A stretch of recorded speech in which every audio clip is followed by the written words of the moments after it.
What's up, y'all? Welcome to the Hood Soft Life podcast. I'm your host, Sabrina, and in this podcast, we talk about navigating the challenges that come with growing up in the hood and leaving those challenges behind for a soft life. Growing up in the hood comes with its own set of challenges, but what people don't tend to tell you is not only do those challenges follow you once you've made it out physically, but they tend to intensify. So, I'm bringing you along on my journey. I'm going to be honest with you about the struggles and the lessons that I'm learning to achieve a soft life. In this episode, we're going to be talking about getting ready for 2025 and making this one of the best years for us yet. So, let's get started.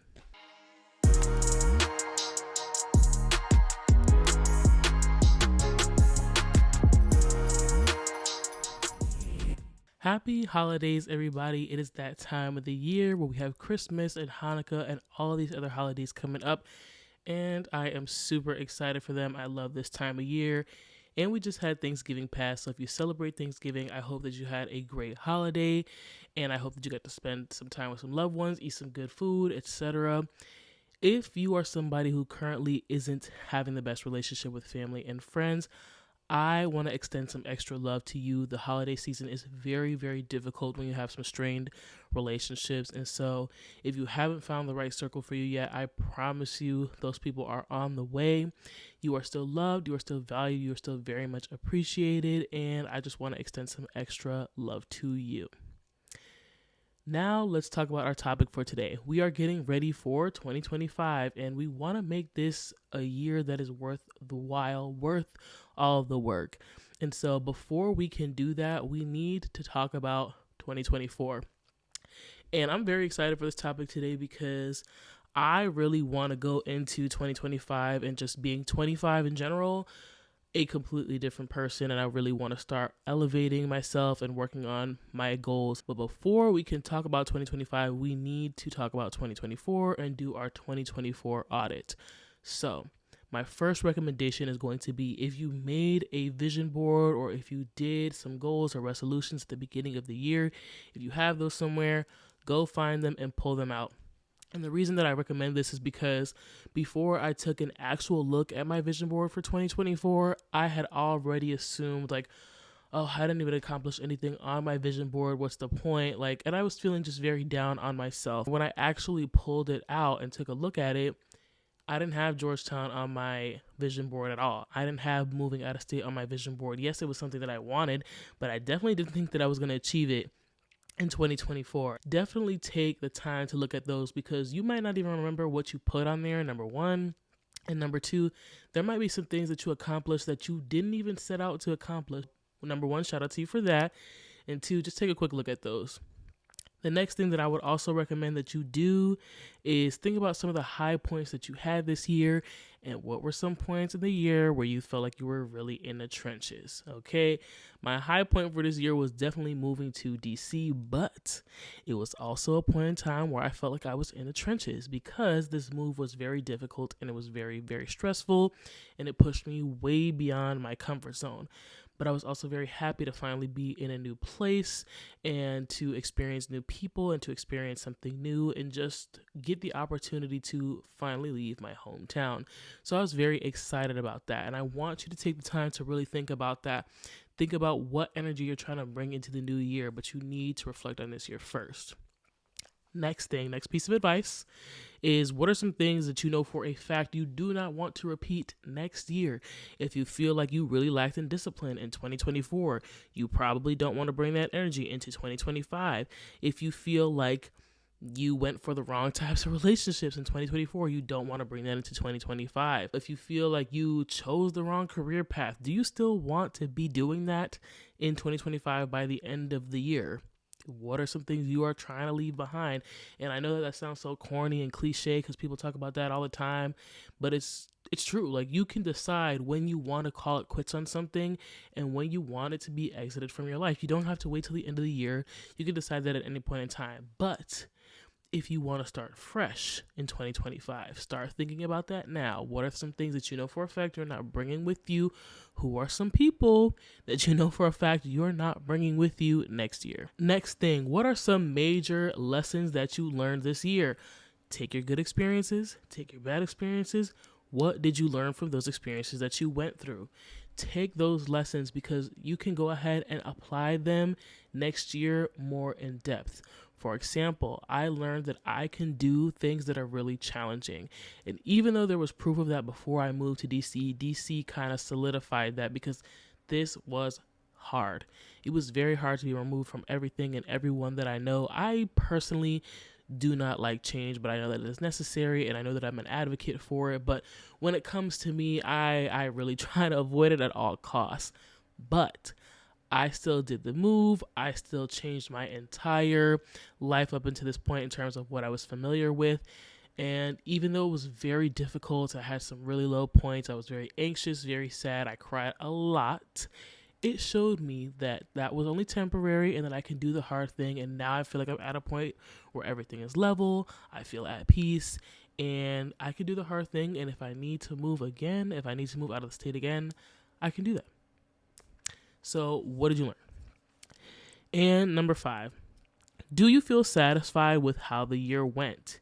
And if the answer is no, do not be ashamed about that, because bottom line is that this is something that is going to prepare you for next year. If there's something that you did not accomplish, or if you feel like this year didn't go the way that you wanted to, that is okay. That is a perfect opportunity for you to start creating the foundation for 2025. Me personally, I had set out a goal to really dive deep into my content creation era this year, and I didn't. Even though I started the podcast and I started putting out some content, I was not consistent with it at all. I was still very much afraid of putting myself out there. Imposter syndrome really had me in a chokehold body slam combo. I feel like that needs a third thing because chokehold body slam is not enough. But imposter syndrome really had a hold on me, and so I did not accomplish that at all. And that was honestly why I wasn't looking at my vision board at first, because I knew that that was the main thing that was on it. And I was just like, I don't want to look at it because I already know that I did not do as well as I could have. But it is okay because it set the foundation for what type of year I want to have for next year. And I've already started preparing some new stuff that I'm very excited about. So even if you didn't accomplish the things that you wanted to this year, that doesn't mean that you can never accomplish them ever again in your life. If anything, this is the step for you accomplishing it for next year. This is the foundation that you begin to set so that you can be consistent, or so that you can accomplish the thing that you want to accomplish for next year.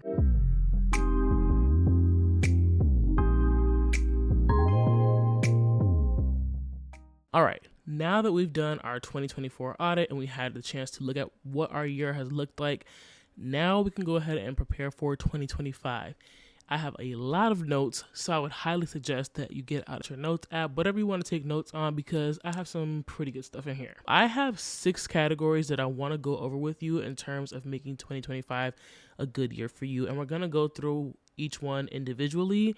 And so the first one that I have is health. This category is split up into 2 categories. So we have mental and emotional health, and we have physical health.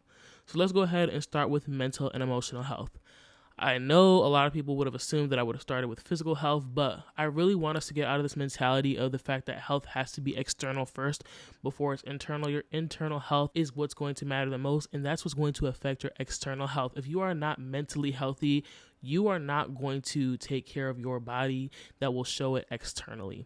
So when it comes to mental health, the first thing that you want to ask yourself is, what were some moments where you felt like you were the healthiest, and what were some times where you felt like you were the unhealthiest?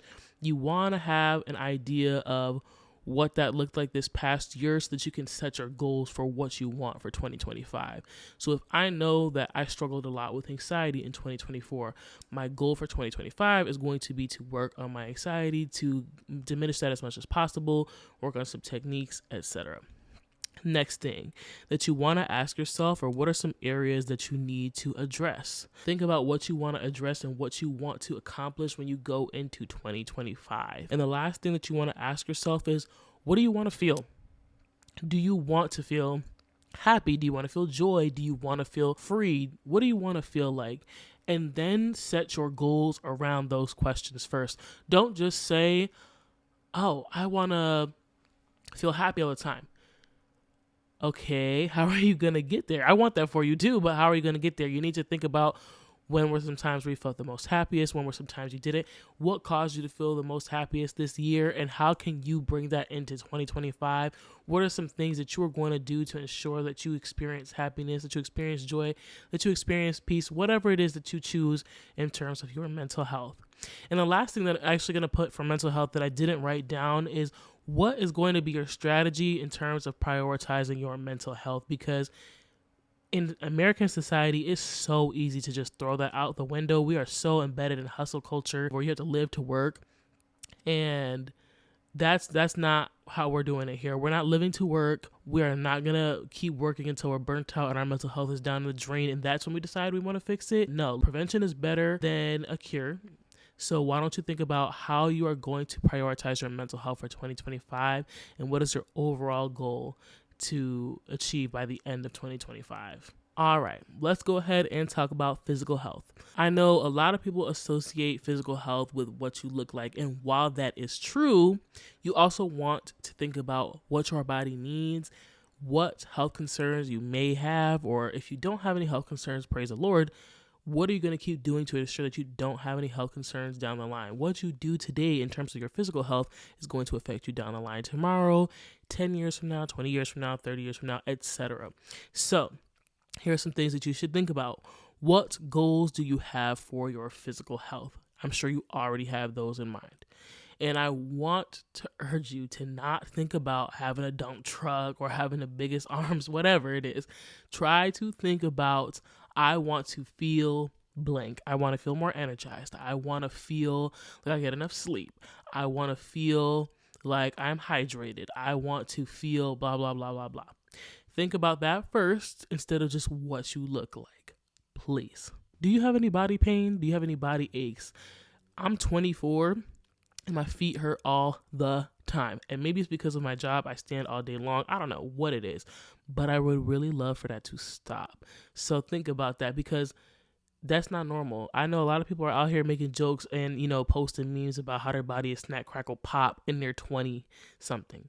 Girl, that's not normal. And I'm not shading you. I'm talking to myself too. But think about what you're eating. Think about what you're eating. You want to think about what types of foods you are consuming.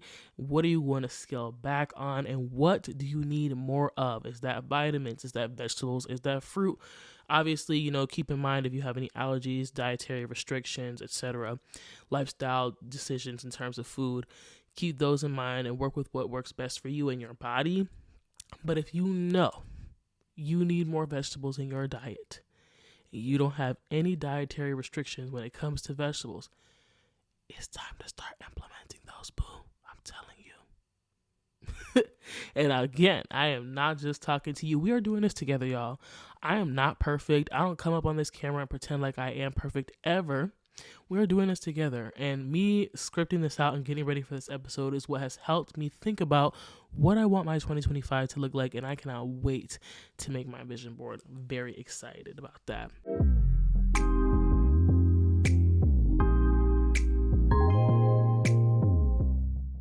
Let's move on to our second category, which is career or school. I really want us to get into the habit of doing things that we want to do and getting paid for them. I can't stand to work a job that I do not love but get paid for, because in all honesty, when you work a job that you don't love, there's not enough money that you can get paid for. At the end of the day, you'll take the check if it's okay, but it's really not worth it at the end of the day. And Imagine a life where you get paid to do the thing that you love to do the most. Doesn't that sound beautiful? I want that for everybody here. So let's figure out how we're going to do that in 2025. First thing, set a clear vision of what you want. Are you happy with what you're doing right now? And if you're not, how are we going to fix that? Everybody has always dreamt of something that they wanted to do. For the longest time, it's something that they think about when they close their eyes. They're daydreaming about it at their actual job. There is something that you've always wanted to do. How are we going to get you to pursue that? Because it's not impossible. I promise you. If you are thinking about it all the time, consult your Lord and Savior or whoever you worship if you are religious. but I'm willing to bet that that has something to do with your purpose or with your mission on this planet. But again, I'm not the Lord. Consult the Lord first. But the next thing that I want you guys to think about is there something that needs to change? And if so, what actions are you going to put in place to get to your goal? I really don't want to be working in education after 2025. I don't. I really do love serving kids. I really do love being there for kids, but this industry is just mentally exhausting. It is so draining. There is always something to do, even when you're not on the clock. And I don't want that for me anymore. If you do some type of service job, it can be very hard to admit that you hate it. It can be very hard to admit that you want to leave because it always comes across as if you don't like the people that you service. And maybe that is the case, and that's okay to say that too. But if that's not the case, if you genuinely have a passion for who you serve, but you just can't handle the demand of your job anymore, that is okay to admit. And it's okay to make an exit strategy. There are going to be people who love to do that and it doesn't burn them out and it doesn't exhaust them, and that's for them. And there's nothing wrong with that. But if this is genuinely not for you, if your service job is not for you, don't do it. And even if you don't work a service job, if you are working corporate and you hate corporate, stop working there. Make a plan. Don't just quit, because this economy that we're living in is sad. It's looking really pathetic. It's honestly scaring me. But make a plan for yourself. If you don't like it, if you don't love it, if it doesn't fuel you, if it doesn't make you passionate, if you're not fulfilled in it, leave. You do not have to stay. We are conditioned to believe that we got to stay somewhere we do not want to, but it's not true. It is not true. It will take us a lot of work to undo those conditions that we've taught ourselves and that we've learned throughout society. But I'd rather do that hard work and do something that I love than do something that I hate every single day, because that is honestly harder. Next thing that I want you to think about: if you're going to go back to school, have you done some research on your program, or do you have some ideas of where you want to move to if you need to move for school? Start thinking about those, start putting that in place. When I made my decision to come to Georgetown, that was very much on the whim, on the fly. There was no planning whatsoever, and it definitely stressed me out because I wouldn't say that I didn't think that I was going to get in, but for lack of a better word, I didn't think that I was going to get in. And so I didn't prepare for the fact that if I did get in, I would have to move in X amount of months, in 3 months. And that required a lot of planning. I had to break my lease or whatever you call it. I had to do all of these things and figure out where all my stuff was going. And that, I wouldn't wish that on anybody. If you are somebody who loves to be spontaneous, great. I love that for you, boo. You go ahead and do your thing. That's not me. I am a planner. And because I did not plan this and I was doing something very out of my comfort zone, very out of my element, very spontaneous, not very cutesy for me, it was very difficult. So if you want to go back to school and you're a planner, you're not somebody who does something last minute. And honestly, when it comes to school, I would highly recommend that you do plan, because if they're not doing scholarships or something like that, or they're being skimmed on the scholarships, it's a lot of money. And you want to make sure that you are making the best investment in yourself as much as possible. So do your research. What programs have you looked into? What schools have you looked into? Where do you want to move? Also, to help you with that, where do you know for sure you do not want to go? So you can just go ahead and cross those off the list and not even think about that. If you know that you don't want to move to Idaho, you can go ahead and cross out any schools there. If you know that you don't want to move to Texas, you don't even have to think about any schools in Texas. So keep those things in mind. The next thing is, what skills do you want to learn, or do you need to learn to achieve the thing that you want? One, do not do all of the skills at once. You don't need to learn every skill at once. Take one skill at a time and get really good at it first before you move on to the next thing. But let's say you want to be a software engineer, and right now you're somebody who works at a public library. When you have the time, are you going to be looking into boot camps that will help you become a software engineer? Are you doing some research on YouTube? Are you figuring out how you can do some coding for free? What are you doing to get those skills that you need for the next step in terms of career or your education?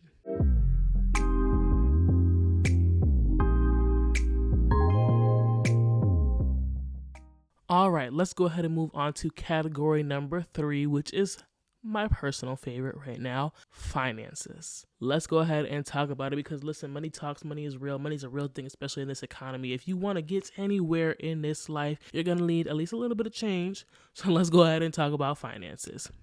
The first thing I want you to do is to create a savings goal. Think about what things you want to save up for. If you are saving up for a house, a car, a move, if you want to travel, think about all those things. You want to have an emergency fund if you do not have one. go ahead and think about that as well. And also think about how you're going to save up for these things. Are you going to take money out of your check every month, every week, every 2 weeks, however often you get paid? I'm not clocking your pockets. I'm just saying, think about some of those things and think about what is it that you are saving up for. I find that if I don't have a goal in mind in terms of saving, that kind of just flies over my head and I don't really think about it. I need to constantly be saving up for the next thing. With your emergency fund, they say that you should keep anywhere between 3 to 6 months of expenses like your rent, car insurance, car notes, cell phone bill, all the major things that you will need in case you were to lose your job, or if something were to happen, you have that money set aside in case of an emergency, or it, God forbid, y'all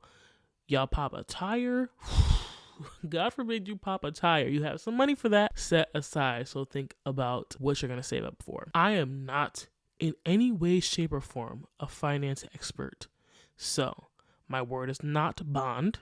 I would highly recommend consulting a finance expert or looking up somebody on YouTube if you are looking for some serious financial advice, because baby, I cannot give it to you.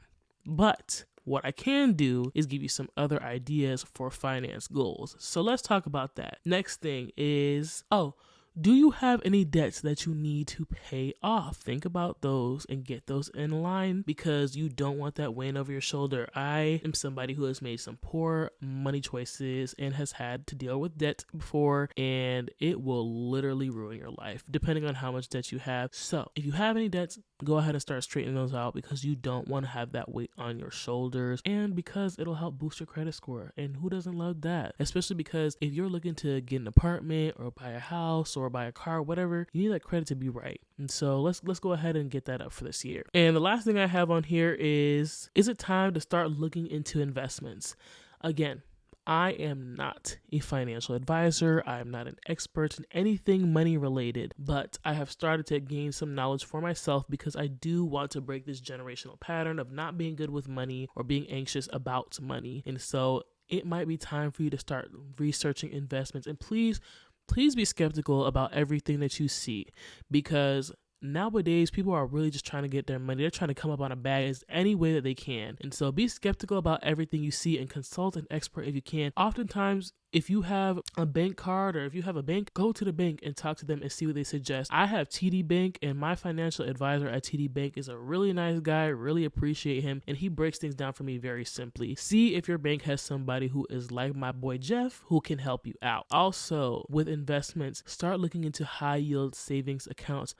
Nothing used to piss me off more than getting a notification from, when I used to have Bank of America, getting a notification from Bank of America saying, oh, congratulations on your savings. You earned $1 for this year. That was the interest that accrued on my money for the year. Why are you even telling me? Why? What's the point? With high yield savings accounts, they'll have anywhere between 3 to close to 4%. I haven't seen one yet with 4%, but somewhere between the 3 to 3.8 range percent of interest on your savings. And so you earn money on top of the savings that you're putting in there. And it's not like a 401k or a CD where you can't touch that money. You can take this money out, obviously, for any time that there's an emergency. There's no restrictions for that, but you want to try and keep as much money in there possible so that you can gain more money on top of that. Again, I'm going to say this one more time because I feel like I need to put the nail in the coffin. I am not an expert by any means. In any way, shape, or form am I an expert on money. I am not. I am just doing a lot of research. And if I find things along the way that I think are helpful in terms of money, I will definitely find a way to link them onto the podcast and repost them on Instagram, because I do think that financial literacy is very important. And as I continue to learn more, I'm happy to share more.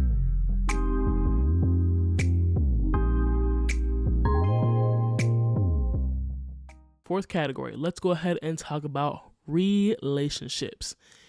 By now, you should have did your audit on what your relationships look like in 2024. And so let's just go ahead and start thinking about what it is that we want out of our relationships in 2025. If you have great relationships right now in 2024 and you've had good relationships, I love that for you. Keep that going in 2025 and figure out how you're going to continue to foster those healthy relationships. If you are somebody who's looking to build more healthy relationships, the first thing that I'm going to ask you is, what do you want out of your relationships and what can you give in your relationships? And it's not not just romantic relationships. Think of your platonic and your familial relationships. What do you want out of them and what do you want to give? If I want somebody who is supportive and who I know that I can trust, I am looking for that in anybody that I decide to create a relationship with of any kind. So think of things like that. Don't just say like, oh, we're cool, so we're going to go ahead and just be friends. If you are really looking for a genuine friendship, you need to have certain things in mind of what you want in a friend. It can't just always be vibes. It needs to be vibes and a little bit more. And maybe that's just me getting older and really thinking about what types of relationships I want and what do I want out of things in life. And it's not transactional. That's just realistic. You can't have a friend that brings nothing to the table, and you cannot be the friend or the partner or the family member that brings nothing to the table. Next thing, what is something that you need to work on to strengthen your relationships? Do you need to work on your communication skills? Do you need to work on your emotional availability? Do you need to work on spending more time with your loved ones? I am very content with going to work, doing what I need to do, and coming home and being alone. And I really appreciate that, because there was a point in time where I could never,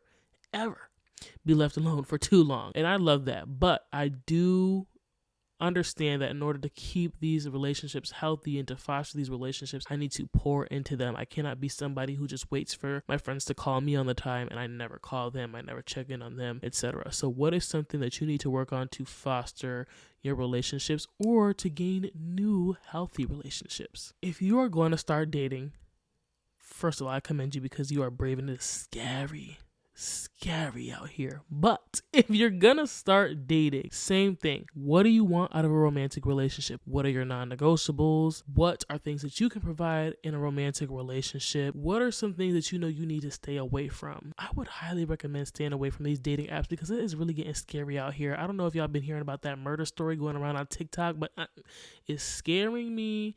It is scaring me. So I'm officially done with the dating apps. I'm sorry, I can't do it. But if that is for you, be very careful, number one. And number two, what are you looking for? What is the quality of person that you are looking for in a relationship? What kind of relationship do you want? Be very, very, very, very, very specific, because when you leave any room for interpretation, you start to settle.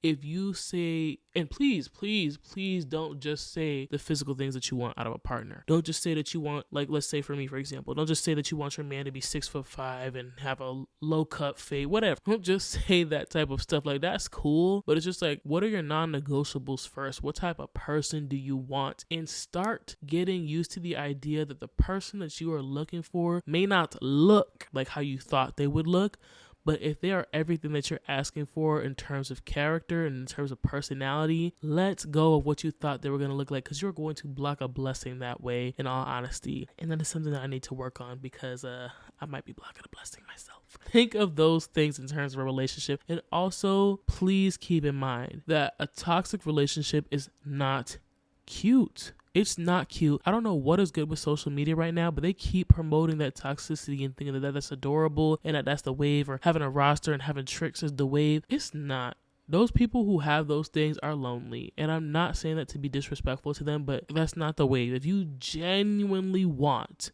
a real relationship, and if you are a little bit older, because I know I have some young people who are listening, if you are a little bit older and you want to get married, stop subscribing to these narratives that they are telling you on social media, because you are scaring away your potential partner. And I'm talking to everybody.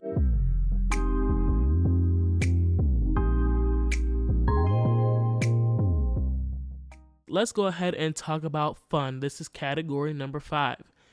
This needs to be on your bucket list, your bingo card for the year, your vision board, your resolutions, your goals list, whatever you're making. You need to prioritize fun. If you are anything like me, who is a workaholic and a perfectionist, you don't have any fun.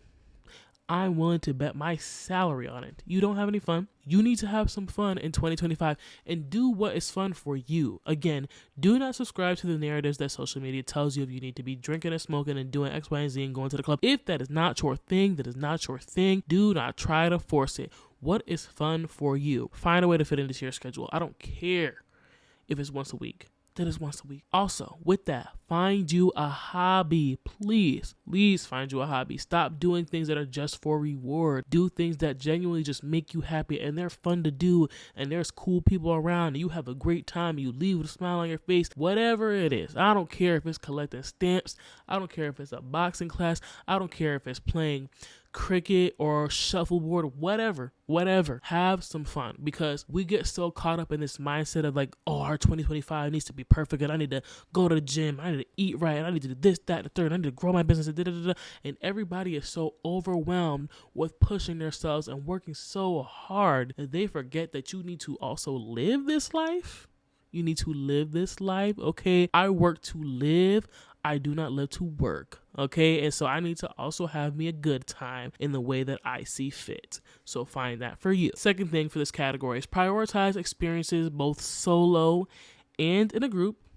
Think of 5 places that you want to go this year, or 5 things that you want to do this year. Let's say you want to try a Pilates class or a boxing class, or maybe you want to go to this museum, or maybe you want to travel. Whatever it is, come up with 5 things that you know you want to do this year and go ahead and figure out which one of them are going to be like solo dates or solo trips and which one of them you want to do with other people. So that way you can go ahead and start planning the ones with groups in advance, because boy, oh boy, is it so hard. Sometimes it's hard to even schedule a phone call with friends nowadays because we're all busy. So go ahead and start planning those as soon as you possibly can. Once you figure out like these are the ones that I want to do in a group, and go ahead and start making those happen. If you cannot do all 5, that is fine. 5 is just the number that I like. That's like our goal. Like that's our reach goal.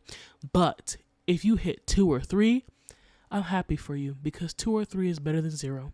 And so I really want you to have some fun this year. Next thing that I want you to do is try something new in your city. If you live somewhere where there's a lot to do and you can go ahead and do activities, go ahead and do them. Try something new, boo. I have done nothing since I've moved to DC. Absolutely nothing that is significant. I haven't been to a museum since I moved here. I haven't really been to a restaurant that I want to try since I moved here. I haven't really done anything yet. I really just needed to just get my feet on the ground first. But in 2025, I would like to start exploring some new things. The whole thing about DC that I'm very excited about is that there's actually stuff to do here, and that there are a lot of Black people here compared to Massachusetts and Connecticut. And so I want to get out and start doing fun things and seeing what the city has to offer, because I don't know how long I'm going to be living here. And also, I know that I'll never be 24 again. I know that I'm never going to be 25 again. So go ahead and make use of the time now and enjoy your life right now, because you will never be in this exact position again. Not even if it's next week, next month, definitely not next year. So go ahead and enjoy your time right now while you have it.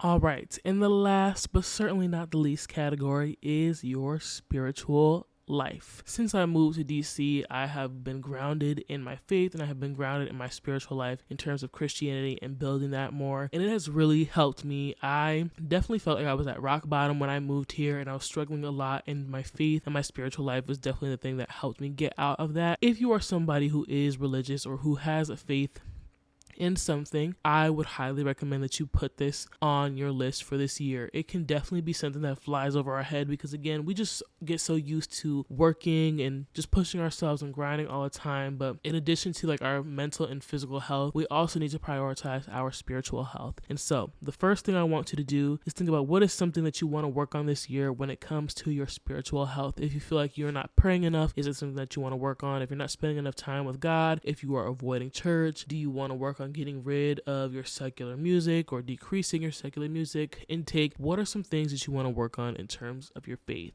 The next thing you can think about is making a prayer board for any situation. I would come up with 6 categories, because that's not an overwhelming amount. If you don't know what a prayer board is, I highly recommend you look them up on TikTok or Pinterest.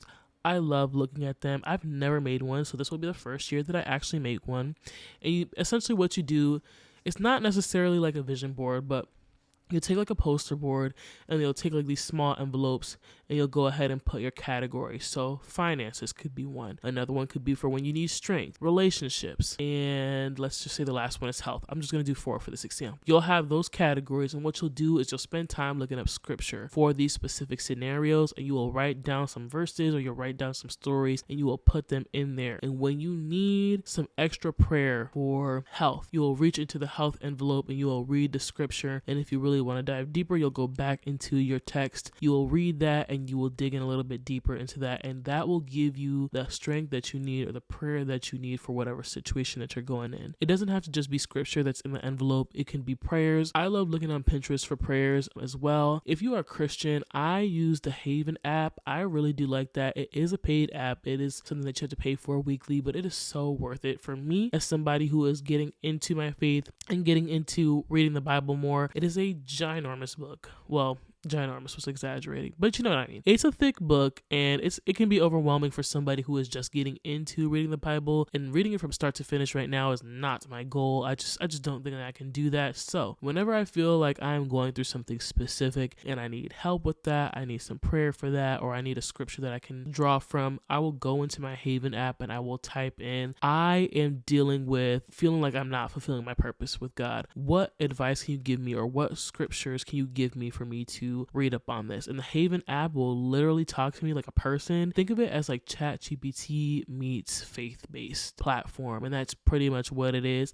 It'll spit out a response. It'll give me like 5 stories that I can read from, and it'll ask me like more in-depth questions, which I really like. What I also like about the app too is that when you start it, it'll ask you like, what is it that you're trying to work on? And you can like type in what it is. So I put that I wanted to grow in my faith. And so every day, whenever I open the Haven app, it'll have like specific things for me to click on. And if I go into the chat feature, it does kind of look like ChatGPT, and it has like these small bubbles for me to automatically click where it's like, I want to build my faith. It has things like that. I really like the Haven app. It did give me a week free trial, I believe, before I had to start paying, and it is like $7 a week. I personally think that that's worth it for me. I think that that's worth it for me to sow into whoever created this app, because it is great. This is not sponsored in any way, shape, or form, but hey, Haven, if you hear this, feel free to reach out. Now, I've never tried this on ChatGPT, and I don't know anything too in depth about any other faiths, but if you are somebody who is of another religion or another faith and you want something similar, try ChatGPT and see what works for it. Again, I don't know anything about anything other than Christianity, so I'm not sure how accurate the information would be on ChatGPT, but at least I would hope that it can point you in the right directions in terms of what to read. That's just something that I would recommend. The next thing, big thing for 2025, prioritize prayer. Going into 2025, let's not be the type of people who only pray when things go wrong and we feel like we need help. I don't think that that's fair for the relationship that we are trying to have with our Lord and Savior, whoever that might be for you. For me, it is Jesus Christ. I don't think that that's fair. We should be able to prioritize prayer when things are good, when things are bad, when things are just, whatever. Prioritize prayer in your life. Start praying for even the smallest things. Like, God, I pray that I can get through washing the dishes. Whatever. Start to get used to having a conversation with God and prioritizing that relationship with Him, because you will find that the more prayer that you put in your life, the more things start to look up for you, 1. And 2, the more you'll find that it just becomes part of your routine, and your relationship with God strengthens. You don't want to only go to Him when things are bad, because that makes it seem like this is transactional. Like, I'm just going to go ahead and soothe your problems for you, and then you'll come and talk to me again when something is wrong. Also, prioritize prayer because it will help strengthen your faith. You will find that when you are praying on a consistent basis, you will want to dig into your word more. You will want to go to church more. You will start to take your faith a lot more seriously, and you will have better guidance in terms of like who you're supposed to be, what you're supposed to accomplish, so on and so forth. Your life will not be perfect with faith. I just want to go ahead and clear that up. It will not be perfect, but it will be better. And the last thing is fellowship.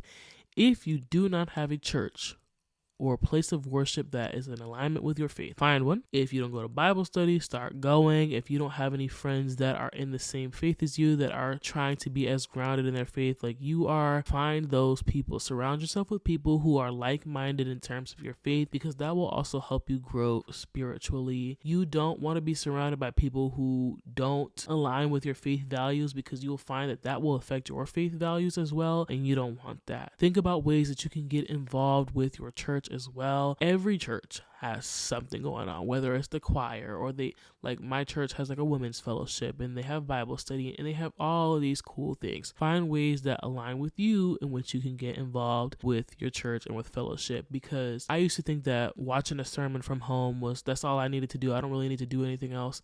But in all honesty, fellowship is what makes it worthwhile, because when I need to talk through something and I need some spiritual guidance or some spiritual advice, yes, I'm going to go to God, but also I'm going to talk through it with somebody that is on this earth, that is on the same level in terms of being grounded in their faith as I am, or somebody who's more mature in their faith than I am. Because it's like having a good relationship or having a good friendship. You're going to seek that advice. You're going to seek that advice from somebody that you trust. And it's just nice to have friends or to have people who are in alignment with you when it comes to faith.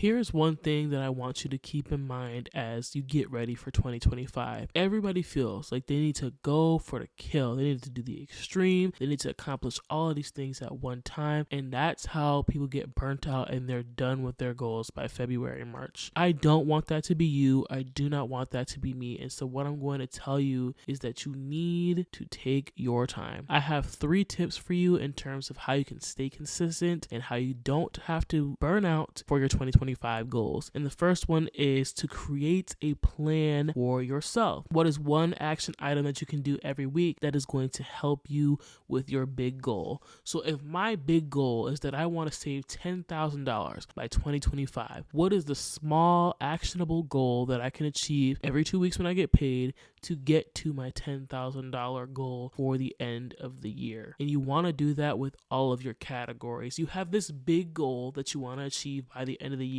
And now what are the small things that you're going to do in the meantime to get you to the end of 2025? If you want to be in a romantic relationship by 2025, and if that's in alignment with God's plan for you, what are you going to do for yourself to get to that relationship of quality that you want in that faith-based relationship? If you are somebody who's looking for that, do not go out searching for something and trying to just attack the big goal, because that is how you will get burnt out. The smaller action steps that will help you get to your end goal is the better way to do it. The next piece of advice that I have for you is to create a plan that works for you, not what you think you should do. So if you have a fitness goal of, let's say you want to lose 75 pounds by the end of the year, and you think that going to the gym 5 times a week, if you think that going to the gym 5 times a week is what's going to be the best plan for you, but you can only commit to 3 days, that's all you have in your schedule, just do the 3 days. You're still going to achieve your goal, and don't push yourself beyond something that you cannot do, because you will burn out and you will quit on your goal, and then you'll never achieve it because you've pushed yourself beyond your limit, beyond what you're capable of committing to. Last piece of advice for this one: keep your plan simple.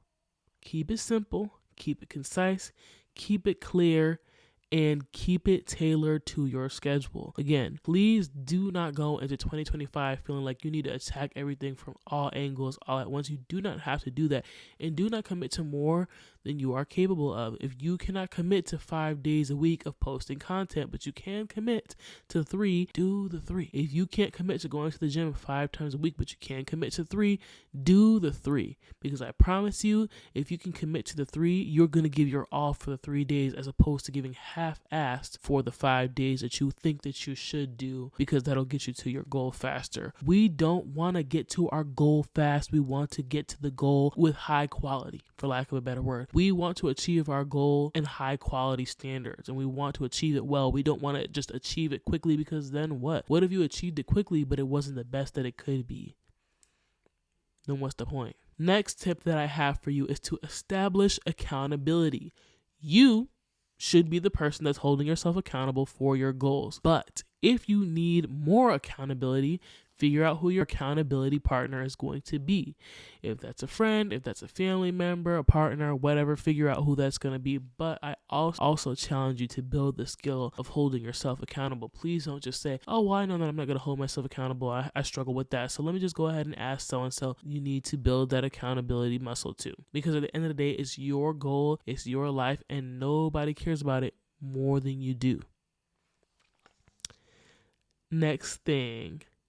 If you need a planner, if you need a tracker, if you need a calendar or something, find whatever it is that's going to work for you to keep yourself accountable.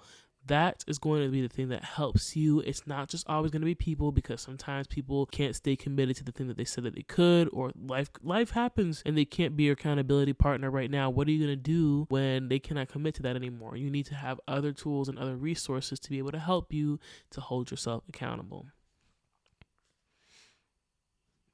I would highly suggest doing a weekly check-in. At the end of each week, you can sit down with yourself and just say, okay, I said that I was going to go to the gym 3 times a week. Let's see how we did this last week. Oh, I only showed up twice this week, but it was because the third day that I was supposed to go, I wasn't feeling well.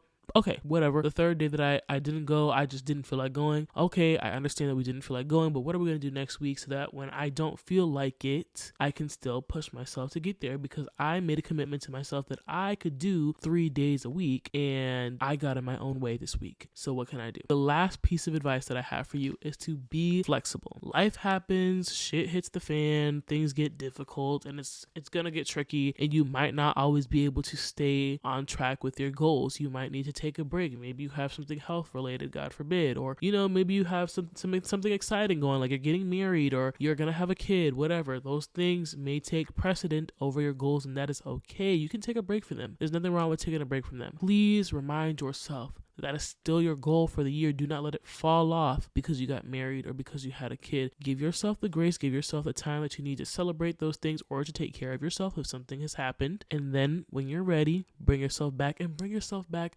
slowly. Do not force yourself to go all in again if you're not ready for that. If you suffered a loss and you needed to take a break from your goals, and now you feel like you can come back to them, do not just go right back into the 3 days a week if you feel like you're not ready for that. If you feel like you're only ready for 1 day a week and you can slowly work your way up back to the 3, do that. Take your time. If you just got married and you took some time off and you wanted to celebrate your union and all those other things, that is great. When you're ready to come back, when you finish celebrating and doing all the things that you needed to do to prioritize your marriage, etc., come back in slowly, because you don't want to just go full force and cause yourself to quit because now you're overwhelmed and now you're burnt out. So those are my 3 tips in terms of what you can do to assure that you stay consistent throughout your 2025 year for all your goals.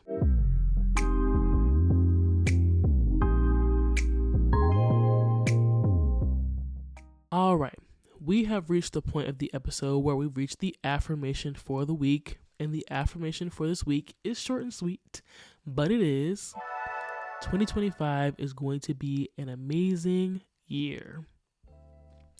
So I'm going to go ahead and repeat this 3 times. If you have the ability to close your eyes, close your eyes. If you have the way to write this down, however you want to speak this positivity onto yourself, find a way to do it. And so 2025 will be an amazing year. 2025 will be an amazing year. 2025 will be an amazing year. All right, that is all I have for you this week. Let me know what you thought about this episode. I am super excited for 2025 for me, but more importantly, for you, I am very excited. I see a lot of people pursuing their creative goals and the things that they want to achieve in life. And if you are doing that, if you are on the road to creating content or something else, you're writing a book, whatever it is, send me the link because I want to be supportive. I am really loving this. I love that we are quitting the things that don't make us happy, or we are pursuing the things that make us happy until we can officially leave the thing that doesn't make us happy anymore. And I'm very excited about that. And I'm just very excited to see what y'all accomplish in 2025.